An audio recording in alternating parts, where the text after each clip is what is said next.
കൂട്ടുകാർക്കൊപ്പം ഒരു നീണ്ട യാത്ര കഴിഞ്ഞ് റൂമിലെത്തി ഫുഡ് ഓർഡർ ചെയ്യാൻ തുടങ്ങിയപ്പോൾ സിജോ സക്കറിയാസ് വയറ് പൊത്തി കസരയിലേക്ക് ഇരുന്നു. അളിയാ, ഇത്രയും നേരം വണ്ടിയിൽ ഇരുന്നിട്ട് വയറിൽ ഗ്യാസ് കയറി, എനിക്ക് ഫുഡ് വേണ്ട കേട്ടോ. ഞാൻ അവനെ നിർബന്ധിച്ചു. അളിയാ, ഫുഡ് കഴിക്കാതിരിക്കല്ലേ, ഉച്ചയ്ക്ക് നീ കഴിച്ചില്ലല്ലോ. അവൻ സമ്മതിച്ചില്ല. നല്ല വിശപ്പുണ്ട് അളിയാ, പക്ഷെ കഴിച്ചാൽ പ്രശ്നമാകും, വേണ്ട. ഞാൻ പക്ഷേ പുറത്തു പോയി ഞങ്ങൾക്കുള്ള ഫുഡ് വാങ്ങിയപ്പോൾ അവനുള്ളത് മാത്രം വേറെ കടയിൽ നിന്നും വാങ്ങി.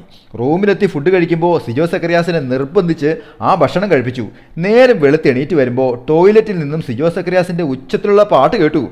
ഒഴുകുകയായി പുഴ പോലെ. ഓ, അവൻ ഇറങ്ങി വന്നപ്പോൾ മുഖത്തൊരു തെളിച്ചുണ്ടായിരുന്നു. അളിയാ, നീ ഇന്നലെ വാങ്ങി തന്ന ഫുഡ് വയറ്റി പിടിച്ചില്ല, ഗ്യാസും പോയി, വയറും ക്ലീനായി. ഞാൻ ചിരിച്ചു. അളിയാ, നിനക്കുള്ള ഫുഡ് മാത്രം കുട്ടേട്ടന്റെ തട്ടുകടയിൽ നിന്നാ മേടിച്ചത്. വയറ് ക്ലീനാക്കാൻ മരുന്ന് എന്തിനാ? കുട്ടേട്ടന്റെ തട്ടുകടയില്ലേ? Happy drawing, Saneesh Divakaran.